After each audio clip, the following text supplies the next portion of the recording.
Toda kumuchingamidzai mose pachirongwa Family Matters patinotaura nhaurwa dzemhuri. We are so passionate about the family and tinoshuwira kuti iko mhuri dzigare dzichifara. Ku-Family Matters tinotaura nyaya dzese, hakuna zvikomo zvinonzi zvinoera kana kuti marova mbiri anonzi akarebesa. Ese tinotaura nawo panapa tichiona kuti iko rasiwa ratitasa tinoponda dzisingapondeki. Ndo chipo chatakapiwawo naMwari. Toda kutenda mukati mezuva ranhasi. Ndachida kuti musangane nevadare vatinawo vatiri kushanda nawo mukati mezuva ranhasi. Totangira kunoko. Makadi vatariri indinonzi Edmund Maputi. Thank you. Yes. Makadi vadiwa vatereri nevatariri indinonzi Rotina Mafume Msara. Thank you. Kwaso kwamuri amanisha Mwari kure nepage zita rangu Mrs. Chinengo. Thank you. Yes. Makadini wadiwa watereri hamanisha Mwari ini ndinonzi Alois Nyamazana. Thank you. Yes. Kwaziso kwamuri hamane hanzvadzi indinonzi Watson Mbiriri ndiri mufundisi kana ngoti Gono. Toda kutenda chose Gono. Maita henyu ini zita rangu ndoitwa Pastor Francis Mbira musokosvi paFamily Matters. Toda kutenda nevadare vatiri kushanda navo vandinoshanda navo vanoita kuti chirongwa ichi chisimbe chirambe chichienderera mberi. Mukati mezuva ranhasi Gono ngatibatsiranei panyaya iyi. Ikaregera kutaurwa nyaya iyi I can see it years mberi uku. Nyaya tiri kuda kuti titaure nhasi Gono ndeyekuti iko musikana anogona kubetsera here mukomana wake kuzviroora. Nyasobatai mashoko iwaya. Okay. Handina kuti musikana anokwanisa kubetsera here mukomana wake kumuroora. Kuzviroora. Handiti muri kuona because kubatsira kumupa mari zvinoita sekunge wabvisa mari yekuroorwa kwako wewewe. Izvi zviri kuitika but nhasi tatida kuti iko tione kuti iko idi shuwa zvinokwanisika here kuti zviitike, zvigobetserei kana kuti zvinorwisana nezvipi mukati mekugarisana zvakanaka mune ramangwana. Handiti muri kuona? Ndo nyaya yatiri kuti titaure nezvayo mukati mezuva ranhasi. Gono nyaya yedu tachida kuti titumbure nepapa. Kuwanikwa kune significance here yakuinako chaiko kuti iko kana munhu achinzi aroorwa abvisirwa zvine zvazvinoita here, zvine kakuumbiridza here, kana kuti zvinhu zvinongoitwawo zvakada zvekuti kunyange zvikaregerwa hazvina basa bani kuvanhu vatema. Handiti muri kuona nyaya tiri kutaura panapa? Saka ngatipataure significance yekuti munhu aroorwa. Vana mai ndimi munoroorwa. Mototibatsira panapa vana mai Chinengo kuti iko significance. How significant is it kuti iko munhu abvisirwa? Munombonzwa seiko kana pasina kana chakabviswa, kana kuti dzauya dzichitsika vana mbuya navana tete vachipembera kuti mwana wanzvadzi yangu aita sei awanikwa? What is the significance? Tinotenda signor. Ndachida kuti nditi ide normal African setting nyaya yekuroorwa kwemwanasikana wekuAfrica inokosha zvakanyanya. Chaitorera kubvira kumashure kuhistory kwedu. Ukatasa in the natural African community mwana aiti kana achiroorwa kwaiendeswa mapadza, mombe nechii.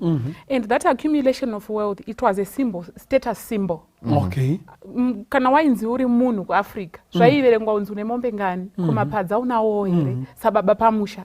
Saka baba kana vaiigirwa izvozvo nevakarabu nevakwasha zvaivasimudzira kunyange mucommunity. Padare ndofunga vaitochinjirwa chigaro ndichivapa ichiri nani nekuti kwavo kwane vakwasha nekuti vakarodza mukunda zvikuru sei achiroorwawo nenzira yakanaka. Saka in Africa chinhu chakakosha zvakakura zvikadaro. Then zvakakoshera kuvabereki, zvinokosha futi besides accumulation of wealth, zvinokoshera futi respect, kukudzwa kumunhu akauya akakubvisira pfuma kuvabereki kwako, aremekedza iwe pamwe chete nevabereki vako, aratidza kuti iwe wakakosha zvakakura zvekuti anoparadzana nepfuma, nekuti kunyange shoko raMwari rinoti where your treasure is your heart is also. Saka that's a sign of real commitment to you aroorwa wacho, necommitment even kumhuri yako. It's like someone is saying ndakukoshesa kusvika pakuona kuti handingangokutori, ndoda kunoremekedza vakakuchengeta kuti ndizokuona wakatsvinda uri tsvarakadenga kudai. Saka zvinokosha zvakakura zvikadaro. Saka mwanasikana wese kana kuti mudzimai wese anogona kunge akamboita zvekutizira kumachiroko anotoshuvira kuti baba Georgina dai vaendesawo pfuma. Zvine respect futi yaanotoena iye kuti mukwasha akauya akabvisa pfuma. Tinoreva kuti mwana wedu mwana kwaya akazvichengetedza ane hunhu kusvikira ava vauya, because kunouya kunoitwa manegotiations kunouya vanhu vakuruka mazisekuru nechi ukana vasimudza vakwara wavaya netsvimbo dzavo kudai aiwa wakosha. Saka zvinokosha zvakanyanya. Saka iwewe pachezvako zvine kakukupa kuti iko vakomana ndakosha? Zvine kadhati. Hanzi zvine kadhati. Pane kungotorwa wongosvika unge mhepo pamusha. Handiti ndizvo. Even kwaunoenda kwacho vanosvika vachikuremekedza, unlike angofumapo kunzi George atoone mukadzi. Zvasiyana nekuti ana baba ndafunga kuti ndakura, woudza vakuru zvakanaka, woenda navo delegation yodzoka ichipa feedback kune vakasara. Uya paanozonzi muroora achishonongorwa kudai vanenge vakamuremekedza kare. Thank you so much. Mai Musara, yekubvisirwa iyi mboyanzotiudzai inotekenyedza seiko pamwoyo kumadzimai? Inyaya chaiyo inotonakidza madzimai. Ende zvino mazuva ano I think zvavakutoitwa zviri very elaborate and flamboyant. Yatova maseremoni chaiwo. I think takudzokera kuya zvaimbokosheswa kudaro. I think our sense of identity iri kuita wechiimprova zvekuti roora iri takurikoshesawo chaizvo, takutoita uri mutambo wekuti vanhu vanyatsofara, tinyatsoona madress, tinyatsoona chii family and so forth. So I think this generation is also appreciating ceremony iyoyo yeroora yavakuitwa, judging from the way they are willing to invest the day. And you know, saka I think inguvawo yekuti vasikana vedu, the young generation, millennium, are cherishing as well kuti tiri kuroorwa, and it should be a special day. Thank you so much. Gono ndiri kuona muri kugutsurira mune wakunda akaimi ndizvozvo zvichibatanidzira pakuti kana transaction kana kuti tingati chiitiko chinoisa mutsigo paukama kana kuti chino-officializa ukama. Inoda kuti chino munoona nyika iriko kandeya Jehovha yakasikwa, asi panozoita mugano kuti apa ndo panotangira stand yangu. Pane hoko. Hoko iyi inoreva zvakawanda.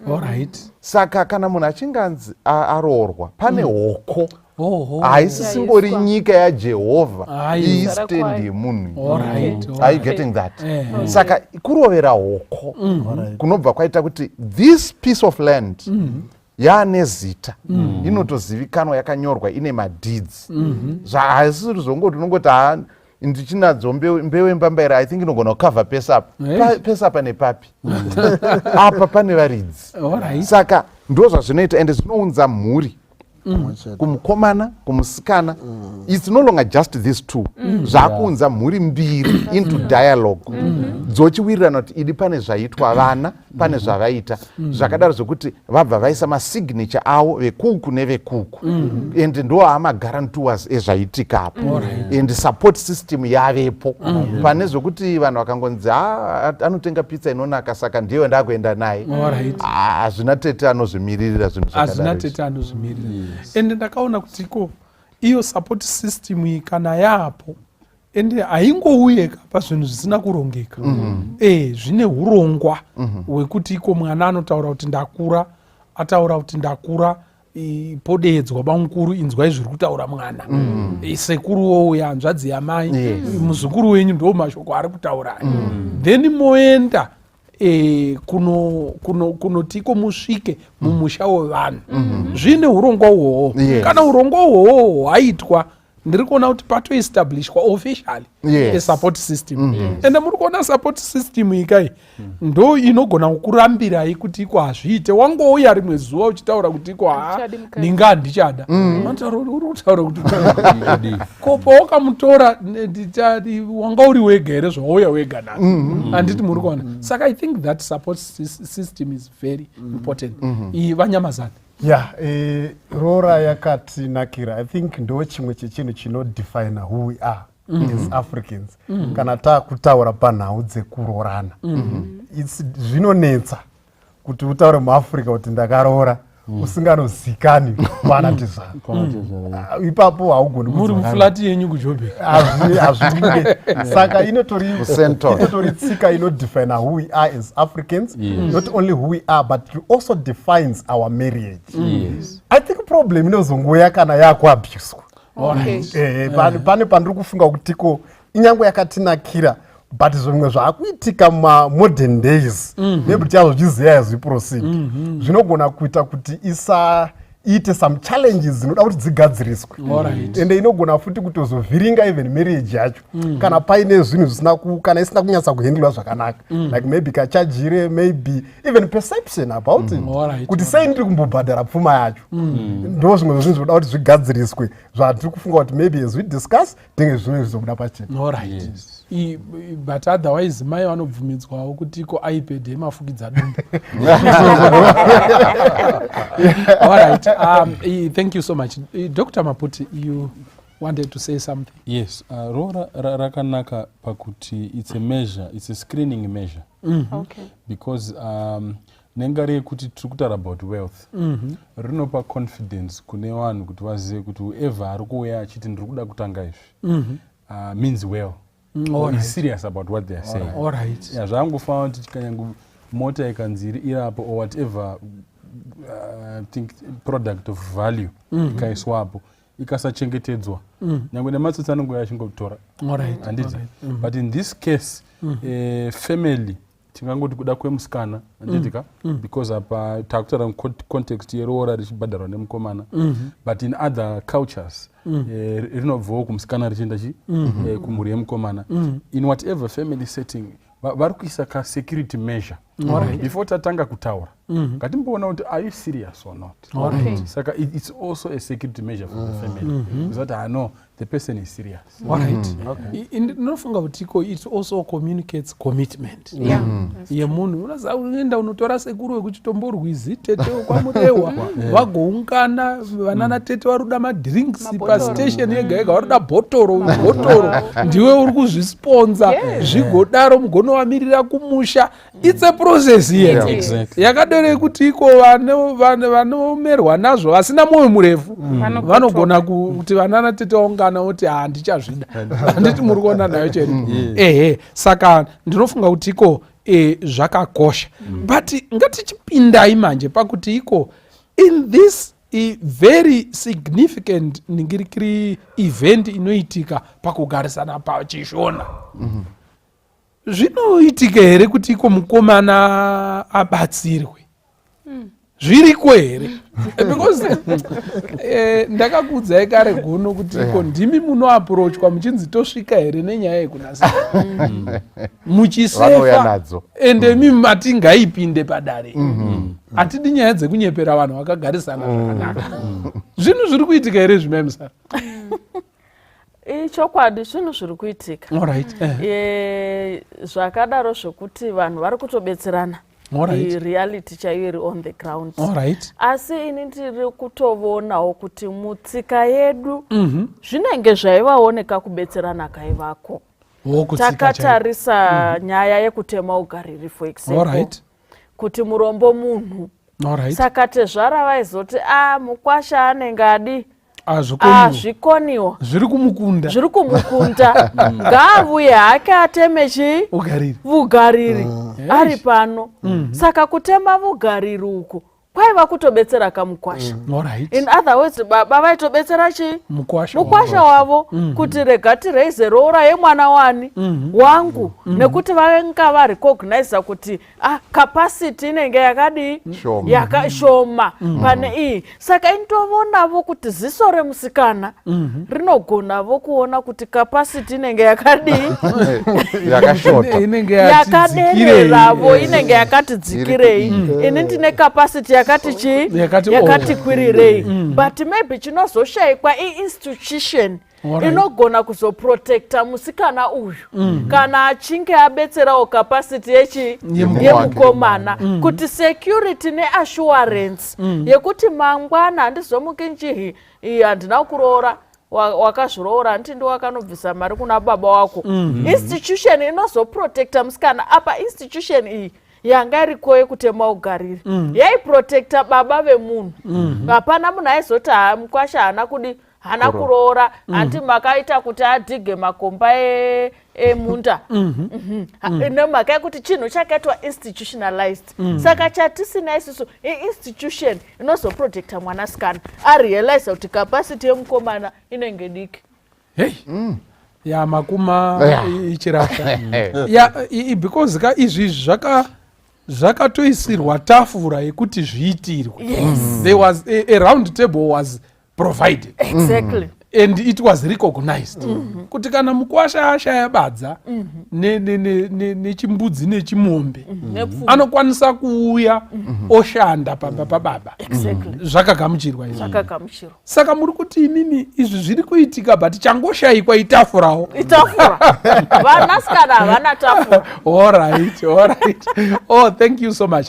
But tiri pakuti iko zvinhu izvi idishuwa zviri kuita sei izvi zviri kuitika maichineko. Ndachida kuti ndifambe nepakati siyana izvishoma namai Musara. Nyaya yekutemwa kweugariri ndinoona sekuti haasi musikana aiti chiuya uteme ugariri ndizvo here kana ndiri correct? Ndizvozvo. Vabereki vemusikana ndo vaipa mukwasha mukana wekushanda nenzira yaanokwanisa. But haasi musikana aiikwipa mukomana kuti chiuya ushande this way kufamily yangu. Saka ndoda kuzvitora nekuti kwatichaenda ndekwekuti zvinoita here kuti mwanasikana abatsire ndizvo iya ndokwatiri kuenda kuti zvinoita here kuti mwanasikana abatsire mumwe wake kubvisa pfuma. Toda kuti tidzokerei kumashure mbijana kuti kana tiri kuno kuafrica kana ndisiri kurasika significance yeroora ndeyekuona effort necommitment yemukwasha independent of the girl waari kuya kuzokumbira ndizvoka. Saka ndiri kufunga inini kuti zvinonotisiya neimbichana kana zvikainitiatwa nemusikana like maimsarautaura nyaya yakanaka yekutema ugariro kuno kuafrica vana tezvara chaivo vanoziva chinonzi significance yepfuma ndevaya vasinganyanyi kutarisa kuti mukwasha auya nemombe 100 here kana kuti nemombe 15 chavanoda icommitment yemukwasha wavo nechimwe chavanenge vachitarisa ndechekuda kuona kuti ane capacity yekuzochengeta mwana wedu here ndo zvandinoona vachinyanya kutarisa. Saka ndinoona sekuti zvinongonotisiya neimbichana kuti zvekutema ugariri ndanatezvara vaiona kuti uyu munhu ari committed ende munhu kwaye anoda kuchengeta mwana wedu but capacity yekuti auye nemombe nemapadza negoridhe haana. Ngaachiuya ashande tione timezhe commitment yake ndizvoka. Saka ndikuona sekuti significance yeroora inonyanya kubuda kana musikana akatiseberei zvishoma. Mukomana anogona kubetserwa nekunzi natizvo vanogona kumunzwisisa kumutambira kuti uyu murombo but zvikauya zvichibva nekumusikana ndiri kuona kunge zvinozoita dambudziko mumarriage iyi pangwana. You see it, yes. All right. Both points dzakanaka kana mambozviona kutsindira kwamaita kwakanyanyisa kunaka chose because memsaraka vari kutaura kuti iko zvaivepo zvekuda kurerutsira mukuwasha zvagara zviripo handiti muri kuona endewo futi kutema ugaririka hawaitonokumbira iweyo kuti saka ndauda kutema ugariri musikana pamwe aitokutipa kuti chitombotaura natete vanotaura nehanzvadzi yani yavo kuti iko munhu ari nani fani asi mombe dzakashota mazuva ano pakapinda chirwere chiya dzakamba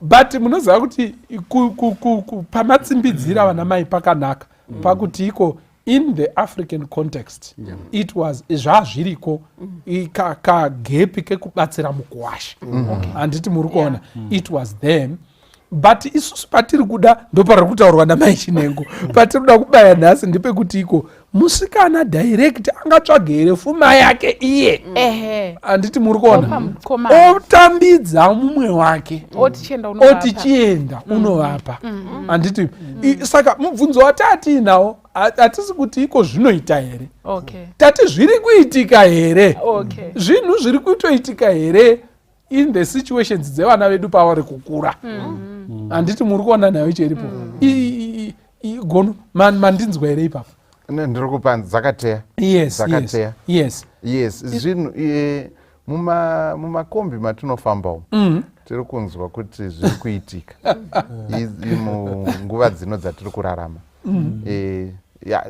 inyaya itori pakati pedu nyaya yamuri kutaura iyoyi yekuti vari kuvasikana vari kutoona kuti zvinhu zvitofambe pakutongoda kuti tichitongobetserana zviri kuitika kune vakatowanda vari kuita zvinhu zvakadaro. Thank you so much. Dr. Maputi ndinoda kuwirirana nawo gono panyaya iyoyo nekuti munoona even imbalance yavapo hatingaiti imbalance ndisaiti imbalance but vanhu vechidzimai vari kusumukira mudzidzo. On the other hand tinoona kuti kune vanhu vechirume vakawanda vazhinji vasiri kusumukira zvakare. Saka panosvika point yekuti mwanasikana anga achidzidza ari kuchikoro kuda akaenda akaita first degree yake akaita masters yake zviri kufamba kuchizoshayikwa mukomana ava ready anogona kusangana naye panguva yaari kuda kuti no, I think now I'm ready for marriage to meet them at their point of need. Saka pasvika ipapo shamwari yacho anayo aiwana handiti and pane vamwe vese vaambowirirana navaya this one seems to be a gentleman but then the money is not there. But nguva iri kufamba but on the other hand now her account is looking very healthy. Nyangwe akabudisa yacho inodiwa ipapapo haana injury yaari kusafa. Saka it's really a dilemma now nditi kutaura about mwanasikana ari well learned, anogona kuarticulate maissues ake, anogona kubatanidza A and B and C and say kuti ndoita sei, that being the case, therefore or hence and so on, achibudisa mashoko esa akuchibuda manje kuti saka what do I do? Do I let him go because haana mari? After all, what is marriage? And tichazobetsera noti wane mari. This is from her point of view. Saka zvinotoitika zviri kutoitika. Tingati iko tichitarisa kuti zviri kuitika, tawirirana kuti zviri kuitika, vanyamazani tibatsirei maybe from there tichitarisa kuti iko ndezvipi zvingave zvikonzero zviri kukonzeresa kuti iko izvi zviitike izvi.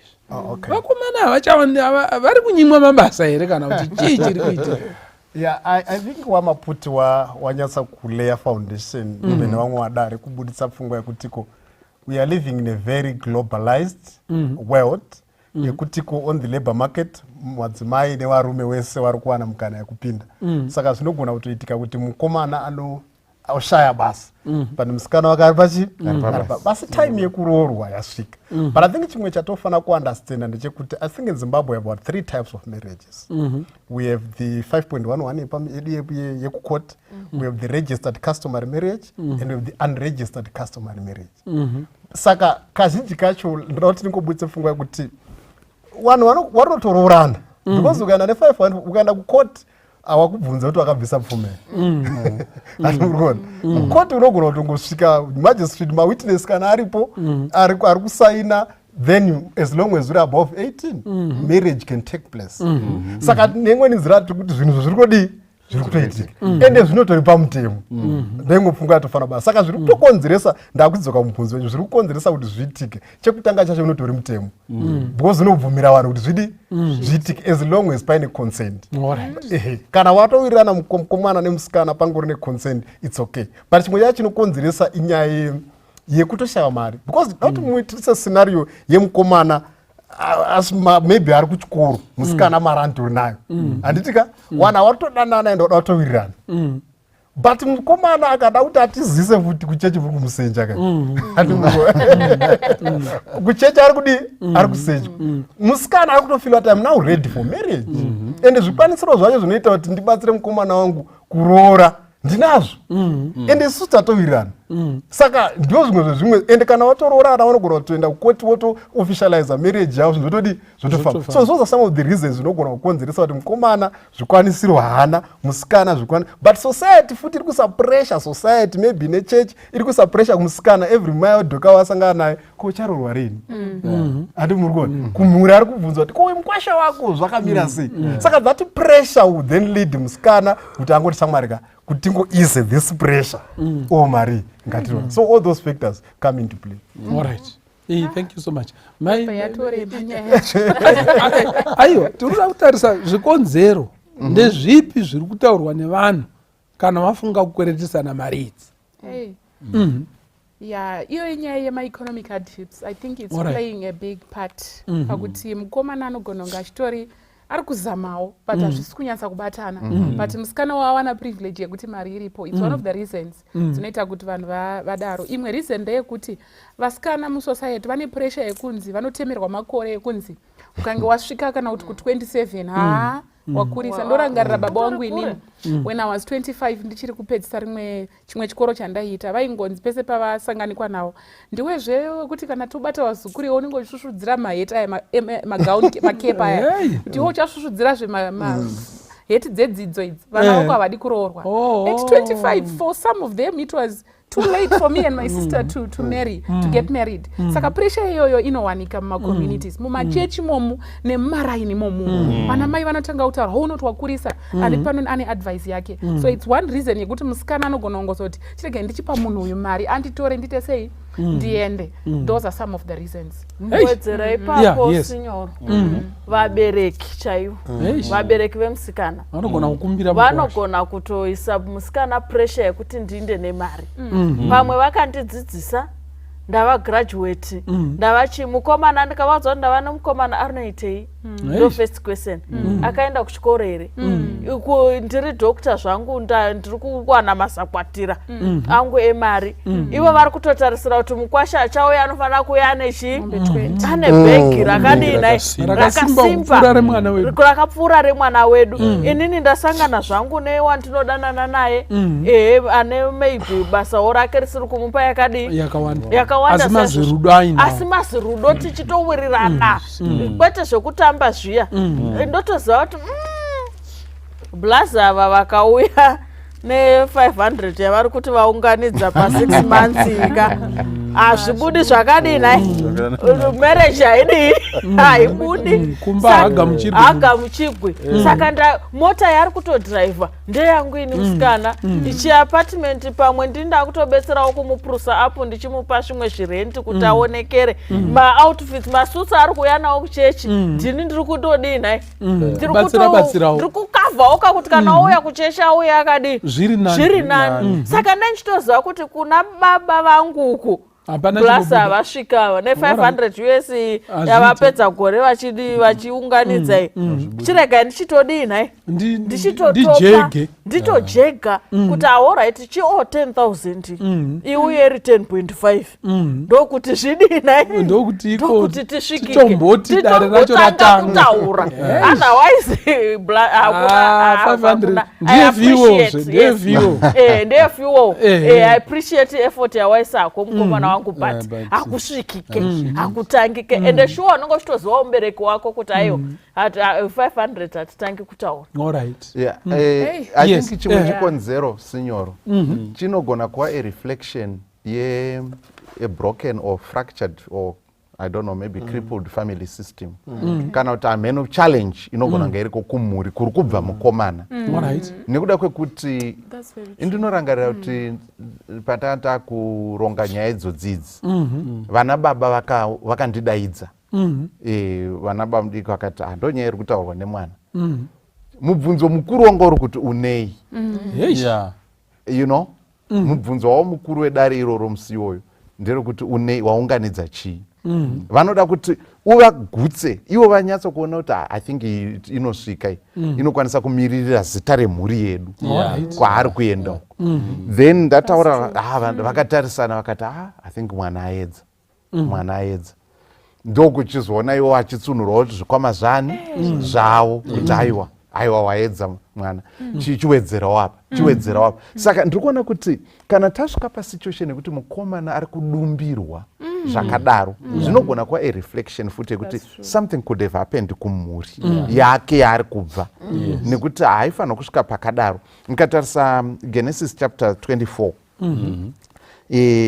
inotaura panapa then the servant left verse 10 servant yaAbraham ari kuenda kunoroora Rebecca.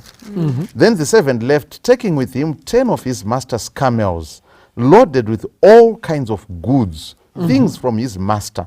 He set up, 10 camels handiziva kuti capacity camel 1 inotakura zvakarema sei but there were 10 of them loaded to capacity. Saka apa ndibaba ari kusapota mwana wani wavo. Saka tisiri kuti vana baba ndovanofanira kuroorera vana asi tiri kuti at least saka chimwe chikonzero chinogona kuita kuti mukomana asvike pasituation anogona nga asina that family support kana kuti something has happened chakadisrupta background yake kumhuri ndosaka ari musituation kuti kumhuri uko hakuna kaspirit kekukombera benzi kunziko mwana afunga chakanaka munhu wese otodenwa oita manyawe anotyisa kusapota mwana uya. Alright. Thank you so much. Ma'am Sarah, you wanted to say something?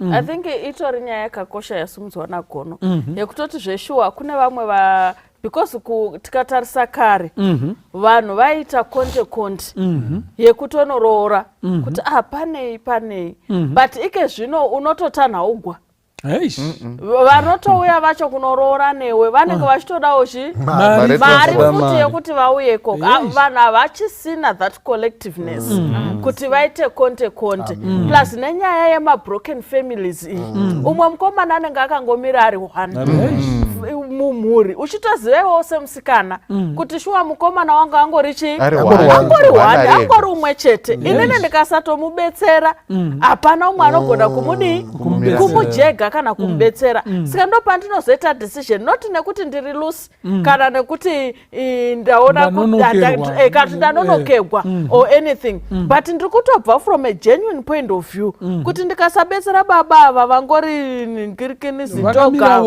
vakangomira voga idi zvokwadi ivo vanorarama upenyu vachitambura asi ini ndinenge ndaluza the love of my life. Saka ndo pandinoti regai nditewo zvegombera pamwewo nemukomana wangu tione kuti tafambisa upenyu hwedu zvakadi zvakanaka. Challenge inozouya pandataura paya sinyoro kuti umwe uyu akasa appreciate the level of effort yandaisa, the respect yandaisa nekumupa mari, the genuineness yandaisa pakuita this sacrifice yekuti iye amirewo semurume pane vamwe varume, ndo panozotambudza manje. Kana kaita turn around tafamba gwendo gwemereji kunodaiwo uku ozocheuka manje wonditi haiwa ndakunoroora umwe because iwewe handina kukuroora, ndo panozoita dambudziko. But kana wangowana murume ane njere dzakakwana, murume appreciate effort yakaiswa nemusikana wake kuti vafome the foundation of marriage, ina handioni chakashata. Amoni chakashata. All right. Thank you so much. Ndichiri kurangarira iyo nyaya yezvinorema pakuroora kuti iko mukwasha auya nasekuru nanani auya zvino aibva kumhuri yanga isina kunyasomira zvakanaka, ndo vaya vana mutabvunda vaya zvino hazvina kumira zvakanaka. Atatarika zvikanzi mwana wedu wamuda here, zvikanzi shuwa tamuda, zvikanzi isa 1500 apa, ivo ndo yavanga vatori nayo. Yes. Yaiswa because yenga yanzi it's not negotiable. Negotiate isa apa titange kuona kuti tingaita sei, tikupe mwana wedu kana kutoregera. 1.5 nichibva yakolektwa zvikanzi dare rapera, tozosangana musi wa25 December tichikuudza kuti iko wobva nemukadzi here kana kuti mochata here kana kuti mudini. Sure 25 December yakasvika, to cut the long story short, hanzi akaona musha wakazara mota dzemhando yepamusoro, dzemavhiri kumusana, vhiri padumbu, mota huru dzechipfuva dziya dzine zvipfuva zvisingakasike kukosora, dzisingaite mabayo dziya, ndo dzadziripo. Akashamisika kuti wakomana kwakanaka here, tafura bvu ndiro yaiswa apa, zvikanzi mukwasha 1.5 iya tinoda kutenda, ndo yaunganidza vana bamukuru ndo yanga iri yefiwo yaunganidza dare rese iri. Iwo wanga uyo neka $100 kekuti pamwewo pangazodowo kunziwo tinganzi zvikanzi saka ngatichitanga basa redu, toda kutenda vauya kunodai payakazopera nyaya iyi murume uyu aifenwa kudai, kufenwa nzara, chimuka zvinoitika, chimuka atitasa. Yes, gono pari kutobuda zvimwe zvikonzero zvakaita sekuti societal expectations. Kuti vanhu vanobvunzana kuti mazuva ano kuri kuchajwa mari. At any time vanhu vanobvunzana kuti mazuva ano iri kutambira iri kurenja popiwa range, you know, izvozvo. Saka zvinobva zvabatana nekuti maybe inini sesatezvara handisiri kuconsider mukwasha wangu nesituation yake nekuda kwokuti zvinogona kuona kuti commitment munhu anogona ngaanayo but achiexpressa nenzira yakasiyana nemumwe mukwasha wandiinayo, nekuti capacity yawo yakadini yakasiyana. Saka maybe society kuti vanhu vazonzwe kuti mwana akaenda ne1.5 community inogona kuti indogona kunge ndazvitambira but community inogona kuzviramba, you see. And then kuti kune rumwe rutivi zvikazonyanya futi kureruka zvinogona kuita musikana anogona futi kunetseka nazvo, kana kuti vanomugamuchira vanogona kutonetseka. tinogona kunga futi tiri kucreata challenge pamberi nekuti panogona kunga pasitorina capacity zvachose yekuti in the case of incapacitation yeuyu mukunda my daughter zvinogona kureva kuti mumba umu matopinda pfumupfumu capacity chaiyo yekutorarama mumba umu hapana.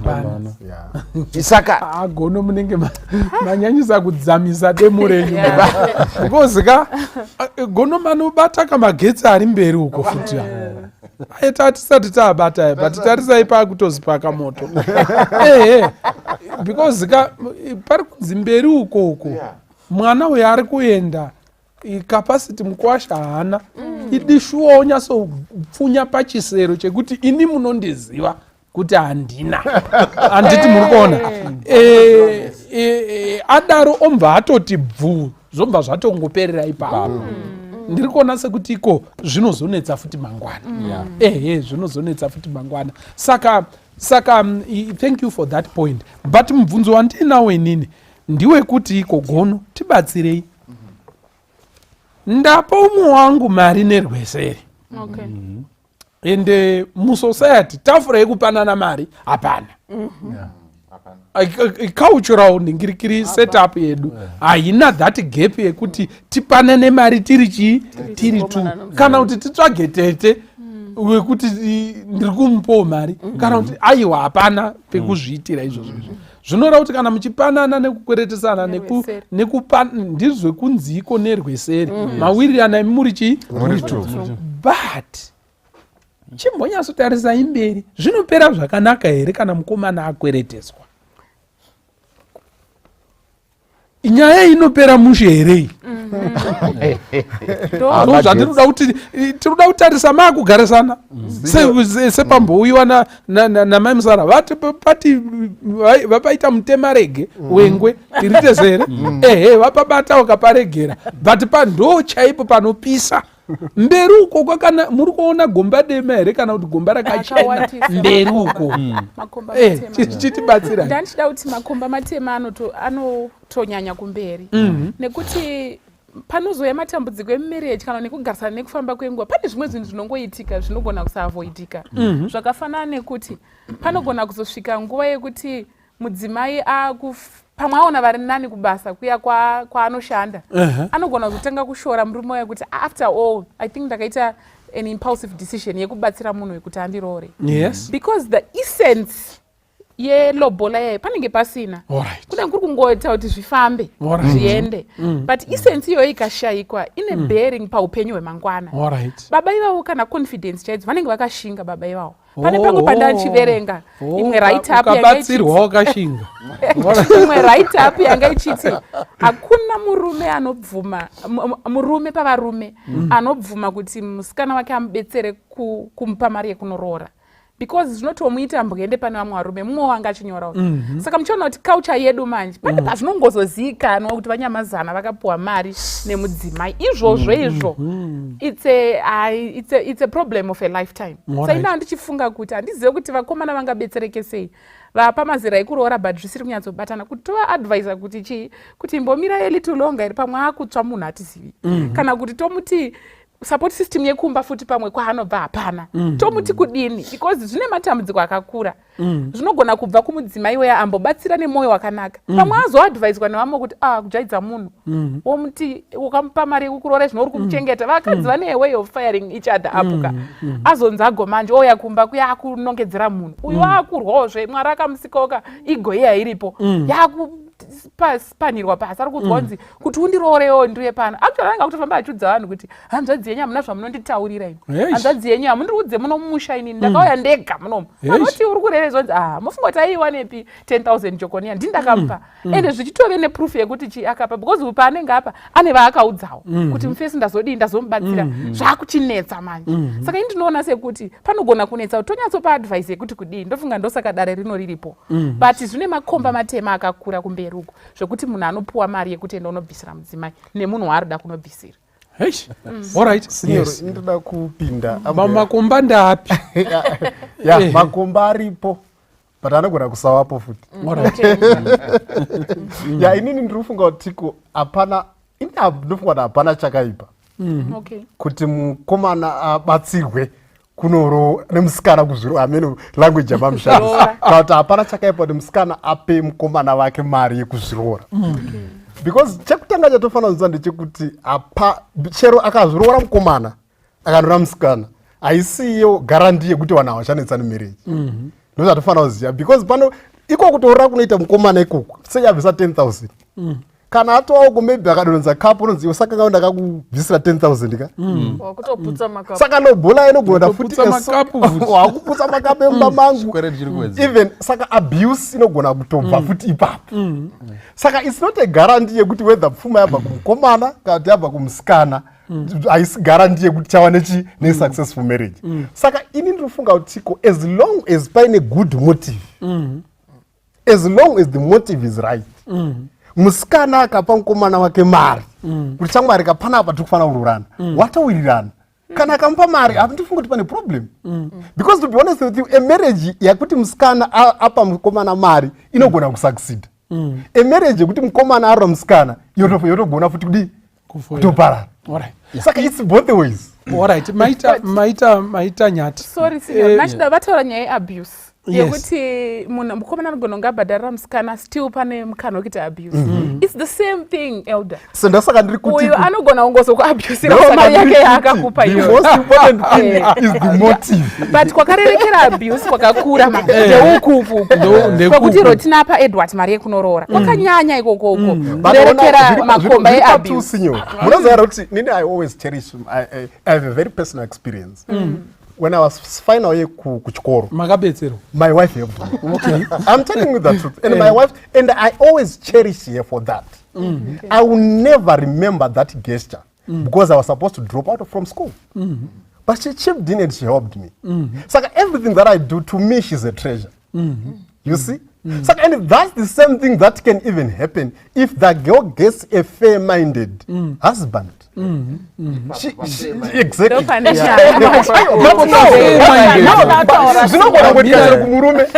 happen even to a man mirai varume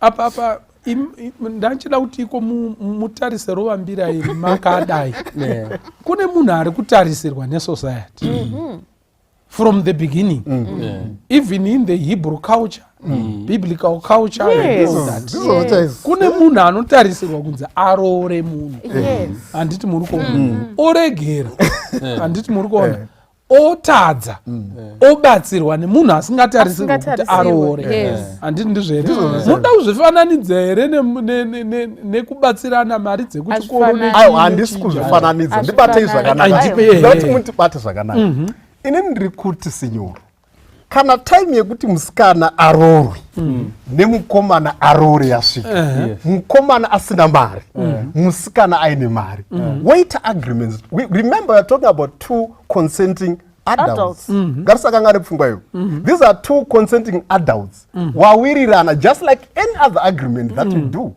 wopindawo marriage wawirirana zvawirirana wapanda maagreements awo wopinda marriage chii chinotadzisa kugara honestly alright no tinotenda chose because inzwai varume kana tichitaura nyaya panapa kana tichitsenga matoo haya ngatitaurei tichitaura tichitarisawo history yekuti iko vari kugarisana here vakaitirana izvozvo handiti muri kuona kwete kuti tideclare kuti vanogona kungogarisana handiti muri kuona ngatitarisei kumashure kuti iko kune vatinoziva kune shamwari dzedu dzakaroorwa nevakawanana tinazvo vakatipoteredza ni tete wekwakati newakwakati paukama imi muri kuona kuti iko tingati here zvinhu zvinozongoita muchechetere ipo papananwa mari mukomana apiwa mari chero mukomana akaroora zvinhu hazviite futi muchechetere aiwa muri kuti iko chero muri kutaura pamberi ka isi tiri kuda kutaura mumashure handiti muri kuona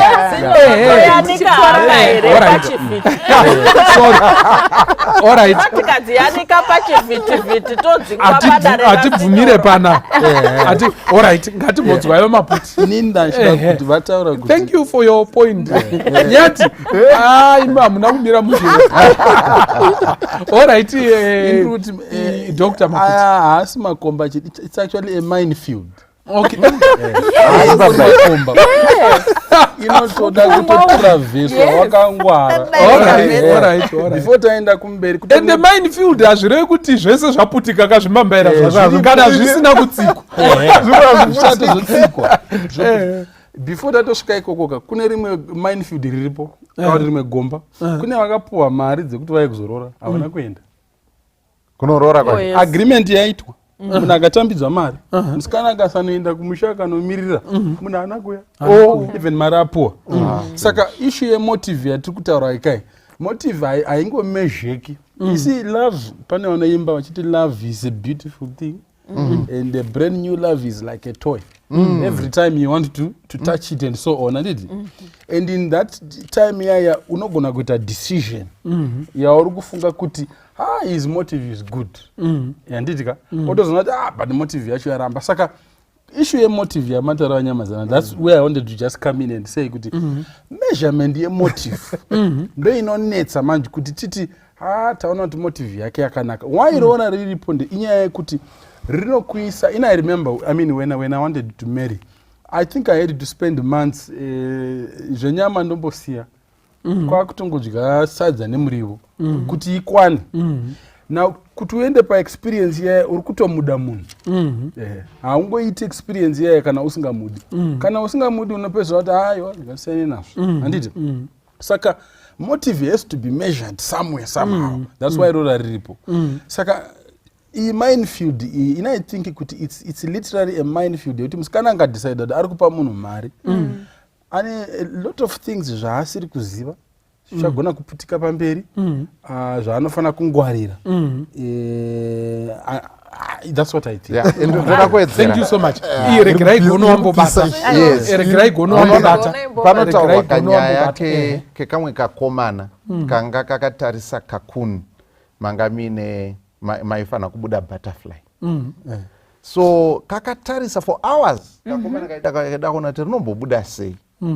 Kakaona paine kamuromo kadukuduku kekakuni. Kachipfakanyika kachiratidza kushupika. Kakomana kakabatikana. Kakati yanetseka. Paanotsvaga chakatsvaga kunocheka kuwedzera kamuromo kekakuni kuti kubuda kuwe easy. Kubuda kwakawa easy. But that butterfly never flew. Nekuti vanoziva vanoti parinenge richisqueeza paya pane mafluids ari mumawings anofana kubuda anofana kusqueezwa out neprocess. Saka akazobuda arimo, so the wings are heavy. So it's crippled for life. Saka zvinogona kuda kunotorerana in some cases. Nezvatiri kutaura panapa kuti hongu tataurirana tiri tu tikanzwisisana. But there are chances of crippling this butterfly yemarriage yedu.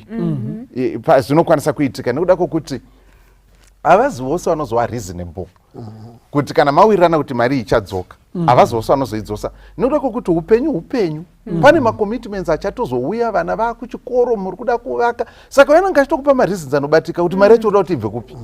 Iyi payslip handiti ndiyo iyi mari inongopinda maakaunti uda kuti ibve kupi. Ari kutaura sapressure yekuti ko mari yangu kutaura kuti inobvepi hausi kuona here kuti tiri kuvaka and so saka hazvizo zvino zvine zvirimo mazviri zvinenge zviri zvinonoti mbichana. Ndofunga ndo point iri kuburitswa nagono. Because iroraka it's like you are demanding a man to be a man. If you give an excuse to a man kuti you can't be a man and still it's okay. Hondo dzinozoda kurwiwa mberi ukoko hadzinogona kunetsa. Ndofunga ndo point iri kubudapo. Ndachida kuti Dr. Wambopfura nepana Genesis chapter 24 muchiona Isaac achinotsvakirwa mudzimai nababa vake vakatuma muranda akaenda nditi with magoodies ese akaenda. If you also go to Genesis chapter 29 tinoona Jacob akupi kwaLaban achishandira chimudzimai in the context yeshoko raMwari. And in many cultures I mean zviri contextual to this platform ndezvekuti roora rinobva kumunhurume handiti ini ndinoona sekuti sezviri kutaura doctor kuti if we cripple the butterfly zvichazotinetsa. Ngatitorei scenario yekuti munhu apiwa 10,000 yekunorora iye aine 500 soon after the marriage who is going to take care of the family? It's the woman again. Ndizvoka because we have picked him tikaita setamubatsira tikamukanda muresponsibility yaakonewa ichiri diki ezvino yatokura yaane mhuri. Ndiri kuona sekuti matambudziko anotowanda and kana zvadaro manje ndopachazotanga futi kuti kune vazhinji zvichatanga kuzonetsa kuti after all ndini ndinokuchengeta, after all ndini ndakakupa mari yekunondiroora, after all and that marriage that guy will never enjoy that marriage. You will never enjoy. And ndakamboona kumushow kwedu fanika zvataurwa naGono ukaintrodusa nyaya yekuti iko wauda kuroora. Pane sekuru wangu waiti iko right mwana ndo zvaataura izvi vanhu vaenda pauri kugara pacho ndo paitirwa dare racho. Okay. Zonzi right isa matrauzi apa woisa magumbeze apa woisa masutu apa vaingomezha nehembe chete. Okay. Saka ukaisa matrauzi ako 4 masutu ako 2 masheti nezvakati zvikangorongwa zvakadai so then dare rinobva ragara pasi kuti iko chimbomira kana kuti iko it's okay tinoenda tese because vaiti hatiendeswe kumahumbwe. Handiti muri kuona navo zvaitirwe iko izvozvo imbotibatsira. Ndoda kudzoka pane zvataurwa padare pano kuti zvinonetsa kana tichine measurement yekuva baba tichivamhezha nechavakabata mumaoko. Ndinogona kuita murume wangu inini mukomana watiri kutohwisisana zvekuti kunyangwe asina mari he's willing to step up as a man patinoroorana pamba achiitawo mabasa achimhanya-mhanya achiitawo zvimwe zvinoitwawo pamba akatsvaira akadii achimakashuwa kuti pamba pari comfortable chero asina mari. Ini ndiri kubasa. Kana tikangwesa definition yedu panyaya yekuti murume munhu ane mari ndo patinodzoka panyaya idzi. But tikati isusu murume marriage inogona kumira nevanhu vaviri vanogona kushandira marriage yavo. Kana tikaita decision yedu yekuti zveshuwa society ichiri kuti murume ngauye nemari ndo pandiri kutaura paya kuti ngatidzokerei pakuti tinoda kucreaterwa tafura which will make it easier. Nemhaka yezvambotaugwa kuti society yati chinjei shuwa mwana musikana ane mari yake awana a genuine love story asi tiri kutoti usaroorwa ne a genuine love story nemhaka yekuti zvinonyadzisa nemhaka yekuti murume wako hana mari. Isusu tiri kuti a genuine love story should not be prevented nekuti pashayikwa mari kumukomana but if I can chip in why not tova ne a genuine love story tofamba hedu zvemumarriage medu chero mumba macho ndikanosapota inini 150 iye achunza 2% but pane here zvimwe zvanokwanisa kuita mumba zvinoita kuti asimudze 2% yake to 100%. Maybe senior. Thank you so much. Maita henyu rangarireka kuti iko ngatichi baba ukaima papiro yedu tichienda pakunoisunga manye bichana. Yes. Ndiri kuti culture yedu is okay kuti murume anoroora but ndiri kuti ngatisaite kuti culture yedu ite a prison inoita saprogress. Inini I don't mind chimwana wangu inini akauya kwandiri akachidhedhi ndauda kuroorwa but mukomana wangu uyu haana mari. The guy is a Christian of which maybe isusu kuchisabata tinotanofanira kuroorwa muchechi handiti aona mukomana wako kuchechi they have agreed otaura kuti mukomana wangu haana mari dhedhi perhaps ndichatomubatsira kuti kumundibvisire pfuma. I don't mind. Handi muri kuona because mukomana andori genuine and vari kudanana why should I stand between love yemwana wangu even progress yemwana wangu. Handi mukurapa saka issue iyi ngasatendere kuti culture yedu iblock progress because at the end of the day otibvunze question ndekuti ndezvipi zviri nane kuti mwana wedu musikana abatsire hake mukomana kuroora kana kuti atizire kana kuti amitiswe kana kuti asaroorwe. Alright. Saka muri kuona maoptions aripo acho kuti aiwa muri kunzwa nyaya yatiri kutaura nyatika haisi yekuti iko zviri right here kana kuti hazvisi right. Handiyo pane nyaya tiri kungoti ndedzipiko dziri kusunga mbira dzakondo razviita izvozvo izvo? Hapana ini ndiri kuti aiwa tiri mubvunzo hamuna kuunzwa nyati ndati hatisi dare harisi kuti zviri right here kana kuti hazvisi right kuti musikana abetsere mukomana but tiruda kuita explore kuti ndeapi matambudziko ari kuwanikwa nevanhu vaita izvozvo. Handiti muri kuona nayo chiripo the rightness or the wrongness of the issue. Well, it's debatable. We cannot predict a problem marriage based on abisa fumandi. We are not even predicting. Tiri kutotarisa zvakatoitika kudhara. Handiti muri kuona. Kata mukomana akabvisa pfuma yake divorce inogona kuuya.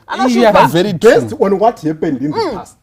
Tinotora ma divorce cases hobo makosi akaremerwa yevanhu vari kubvisa pfuma yevanhu vari kurambana mukomana ari akabvisa chi 10,000. Similarly musikana akabvisa pfuma divorce inogona kudii. So it can go either way.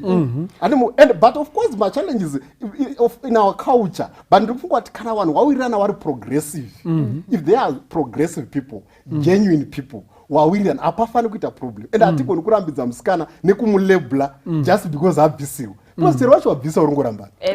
Okay, I think it's not that simple. It's not that simple. Yes, thank you. Nekuda kwekuti dai zvanga zviri that easy kuva progressive and so on. Isusu, mind you, tinorarama in a high context culture. Izvi zvinoshanda izvi kana muri kuma low context cultures kuvarungu. Ndo vanongoti vanosangana over a meal zonzi asaka ndiyoyo kazvatoita vochinjana maring zvatopera. Society kana kuti culture yakaisa chacho chinonzi lobola ichi chinotouya chine materms and conditions acho anoapply. Dai kuri kuti tiri kuchigarira kuchikoro yezvino isusu. Koti yakabvisa legally you can be married without lobola. In the high context culture. That is intellectual and academic. Kuti unozvitaurire uende kuchitomborwizi kuti koti yakati vanokuti what are you talking about? Mwana wekoti here hasitaura mwana wekoti tutaura mwana wepano. Aiwa koti ngaichiita kamwana wayo handinorodza ichidaro. Saka tiri kuti izvi zviri kutaurwa izvi kaizvi zvinoda kuti tizive kuti machallenges hazvingobvi pakuti hanzi vanhu ava they are two consenting adults. We live in a high context culture. Kana imi matoona kuti muri two consenting adults and whatever and hazvina kana problem, virai matobvisa zvekuroorana zvacho nekuti you are subscribing to a platform inotori nematerms and conditions ayo according to society yacho yakaita kuti panzi kuroorana uku ndimi here madecide kuti kunoroorana kana kuti muri kusubscribe kuplatform yakatemawo gariri yatoona kuti zvinoitika. Saka tiri kuti isusu imi munogona nga muri kunzwanana machallenges anogona kuuya anogona kubva to the surrounding ecosystem that you are functioning within. You are not immune to what happens within that ecosystem unless matoti mimi hazvina nebasa rese. We don't even subscribe to that platform which creates other dynamics ekuti vanenge vachiona vachiti vari kubika mapoto vane zita razvo ima handimi munozviti tiri kubika mapoto system yamutori. Saka tiri kuti isusu haugoni kuti hanzi hatatonzwana nazvo na problem. It's not that easy because we are in a society inofunctiona in a particular way. Iyi inenge yatoita an anomaly yatoitika apa. Imunogona kuti hairi right but it's not that simple. All right, thank you so much. Tanga tichida kuti iko nyaya yedu iyi kuti tiisunge zvakaiswa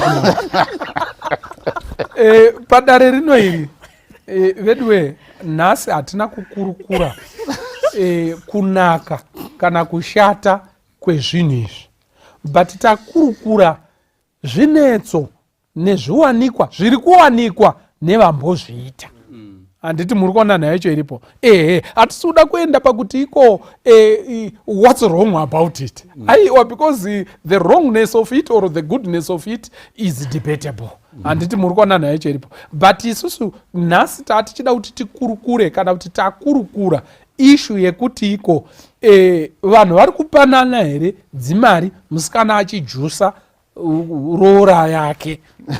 Handiti muri kuona tikaona kuti zviri kuita seizvi zviri kuitika. Chechipiri chatazoona ndechekutiko ndapiko matambudziko anowanikwa in that context. Handiti ndizvo here? Tikaona kuti iko munhu anogona kuregera kudzoserwa mari yani yake. Munhu anogona kutaura kuti iko after all inini ndini ndakakuita sei ndakatozviroora. Handiti ndizvo here? Zvino matambudziko ari kuwanikwa nevanhu. Handiti muri kuona kunyange mukomana abvisa mari anogona kutaura kuti ndini ndakakuroora panapa hapana chaunoita sei chaunotaura. But isusu tatiri kudivi rekuti iko zvinowanikwa here, ndapi matambudziko aripo ari kuwanikwa. Handiti ndizvo here vana vaMwari. Thank you so much. Kana nyaya ichida part 2, I think we are going to discuss part 2, but because of our time tanga tichida kuti iko musati mabvisirana, musati mawirirana, musangoti tisi tiri kudanana, muchasvikorarama nevanhu. Ende kune machallenges amunogona kusangana nawo mberi. Anogona kuve zvinhu zvacho zvinogona kunge zviri positive, maissues amunosangana nawo zvinogona kunge zviri positive, zvimwe zvacho zviri negative. You need to be prepared to face those things mukati memuchato wenyu. Zita rangu ndaitwa Pastor Francis Mbira paChirongwa Family Matters. God bless you. God be with you.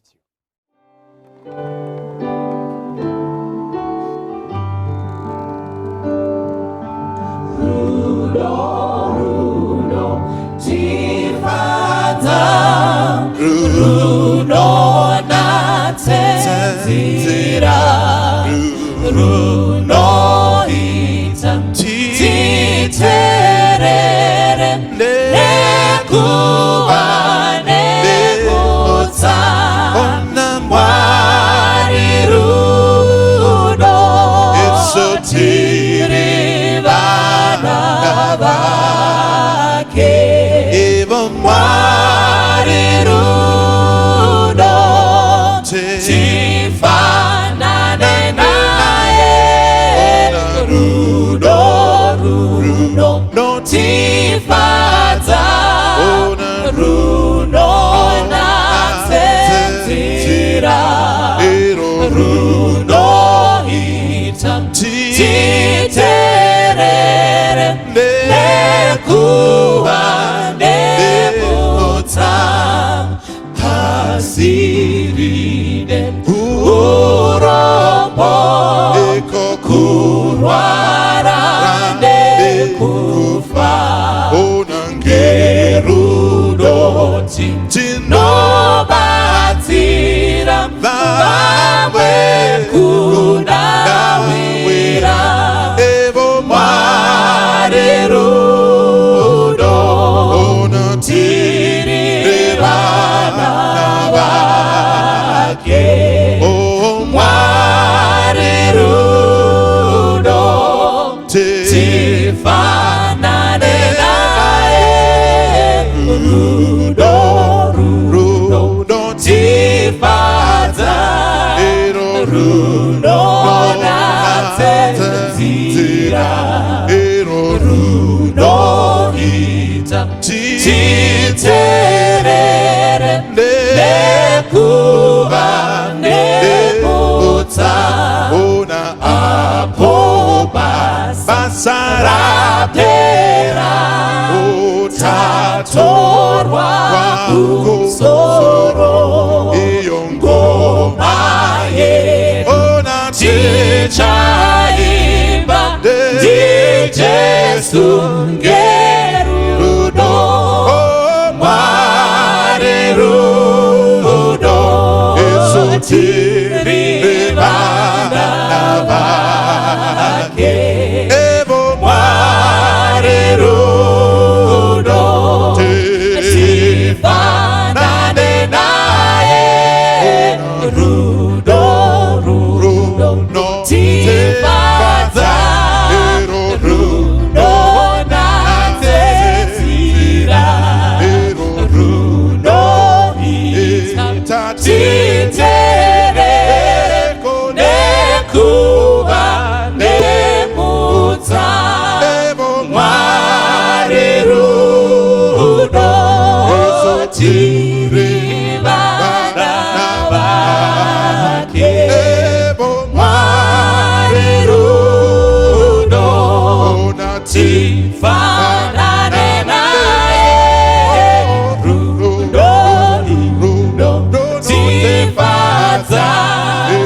rudo